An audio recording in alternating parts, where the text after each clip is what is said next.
Good day po, sir. Tanong ko lang po, pag may 3 dependents po ba, wala pong tax, teacher 1 po. Salamat. So, ito po teacher 1 ay meron na po yung tax deduction sa sahod. Kasi ito pong income ng isang teacher 1 sa loob ng isang taon ay over 250,000 pesos na po. Ang pagkakaroon ng number of dependents sa ngayon under the train law ay wala na pong magiging epekto pagdating sa tax deduction. Hindi na magkakaroon ng dagdag na exemption dahil sa dagdag na bilang ng mga dependents. Kahit 5 o 10 ang dependents ng isa pong government personnel, taxable pa rin siya as long as over 250,000 ang kanya pong income sa loob ng isang taon. At tinutukoy nating income dito ay net of mandatory deductions. Tanggal na yung deduction sa GSIS, PhilHealth, Pag-ibig. Kung mayroon kang mga monthly dues, ibabawas yan.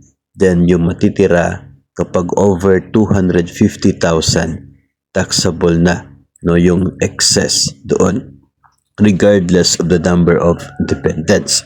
Nung dati kasi ay mayroong dagdag na exemption kapag ikaw ay mayroong dagdag na dependents. Yung pagiging head of the household, meron niyang I guess nasa 50,000 yun. Tapos yung bawat dependent, merong siguro 25,000 ba yun? If tama yung pagkaalala ko.